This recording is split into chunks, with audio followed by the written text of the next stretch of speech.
안녕하세요. 건강에 대한 모든 것 하이닥이 간다 아나운서 김정은입니다. 오늘은 심방세동이라는 질환에 대해서 4편의 영상에 걸쳐서 자세하게 살펴볼 텐데요. 도움 말씀에 한림대 성심병원 임홍희 교수님 함께 하십니다. 교수님 안녕하세요. 네, 안녕하세요. 네, 심방세동이란 질환에 대해서 살펴볼 텐데요. 1편에서는 심방세동이란 어떤 질환인지 간략하게 살펴보겠습니다. 교수님, 심방세동 어떤 질환이라고 정리할 수 있을까요? 심장을 구성하는 요소에는 심장의 근육, 또 근육을 먹여 살리는 혈관, 또 심장에 피가 들어오고 나가는 데 관여하는 심장의 판막, 또 심장을 수축시키고 이완시키는 데 관여하는 전기 전달 체계가 있습니다. 네. 이러한 구성 요소가 조화롭게 작동을 해야 심장이 규칙적으로 수축과 이완을 반복하게 되는데 네. 정상적인 성인은 보통 1분에 60회에서 100회 정도의 심장 박동수를 가지고 있습니다. 네. 그런데 이런 심장 박동수가 이런 구성 요소의 조화가 깨지면서 불규칙하게 뛰는 것을 부정맥성 질환이라고 얘기하고요. 네. 분당 맥박수가 60회 미만일 경우에는 서맥성 부정맥, 분당 맥박수가 100회 이상 됐을 경우에는 빈맥성 부정맥이라고 얘기하고요. 서맥과 빈맥이 교대됐을 때는 혼합형 부정맥이라고 얘기합니다. 네. 이러한 다양한 부정맥성 질환 중에 심방이라고 하는 구조물에서 생기는 질환이고, 심방이라는 구조물이 미세하게 떨면서 수축력을 상실하는 질환을 심방세동이라고 하는 질환이라고 부릅니다. 네, 그렇군요. 미세하게 떨리는 질환이라고 하셨으니까 떨림을 느낄 수 있는지, 주요 증상은 어떤 것이 있는지 궁금합니다.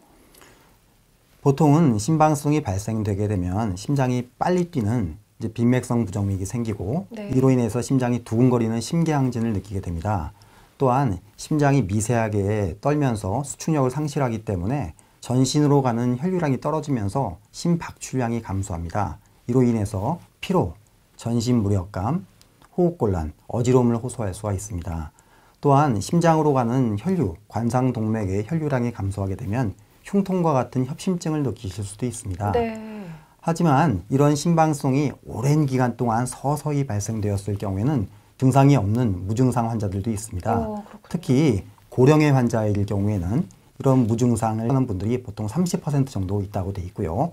이런 분들은 우연찮게 건강검진상에서 심방세동이 발견되는 경우가 있습니다. 네. 따라서 고령의 환자에서는 정기적인 심장검진이 도움이 될 수 있겠습니다. 네, 그렇군요. 뭐 두근거림부터 흉통까지 다양한 증상이 동반될 수 있고 또 무증상도 30% 있다라고 말씀해 주셨는데 심장이 불규칙하게 뛴다라고 하면 생각만 해도 조금 불안할 것 같은데요. 이런 심방세동의 발생 원인은 무엇일까요? 가장 중요한 원인은 노화입니다. 네. 나이가 증가함에 따라서 심방세동의 유병률은 급격하게 증가됩니다. 특히 65세를 기점으로 심방세동의 유병률이 급격히 증가되는 것으로 되어 있고요. 네. 80세 이상의 노인 인구층에서는 많게는 10명 중에 1명꼴로 심방세동이 발생된다고 되어 있습니다. 그 밖에도 고혈압, 당뇨, 심장질환, 심근병증, 심장의 판막질환, 갑상선 기능 항진증, 폐질환이 있을 경우에도 심방세동이 발생될 수 있다고 되어 있습니다. 네. 그 밖에 또 중요한 것들은 술과 또 비만이게 되겠습니다. 역학조사 관계에서 보시면 네. 술과 심방세동은 굉장히 밀접한 상관관계가 있는데요. 정상적인 성인이라 하더라도 술을 자주 복용하시는 경우는 술을 드시지 않는 사람과 비교했을 때 심방세동의 유병률이 2배 이상 높은 것으로 잘 알려져 있습니다. 네. 또한 비만한 경우에는 심장에 스트레스를 압박을 가하고 또 심장 근육 세포 사이에 지방을 축적을 시키면서 심방세동이 잘 유발된다고 알려져 있습니다. 네. 마지막으로 중요한 것은 유전적인 요인입니다. 그러니까 부모님 중에 한 분이 심방세동이 있다고 하면 자녀분이 심방세동이 생길 수 있는 위험도는 1.85배 정도 높은 것으로 알려져 있습니다. 네, 그렇군요. 위험 인자가 꽤 다양하군요. 네. 네, 심방세동이란 어떤 질환인지 그리고 발생 원인은 무엇인지 1편에서 살펴봤습니다. 2편에서 심방세동 발생과 관련된 동반 질환과 또 합병증 등 자세하게 살펴봅니다. 역시 많은 시청 부탁드립니다.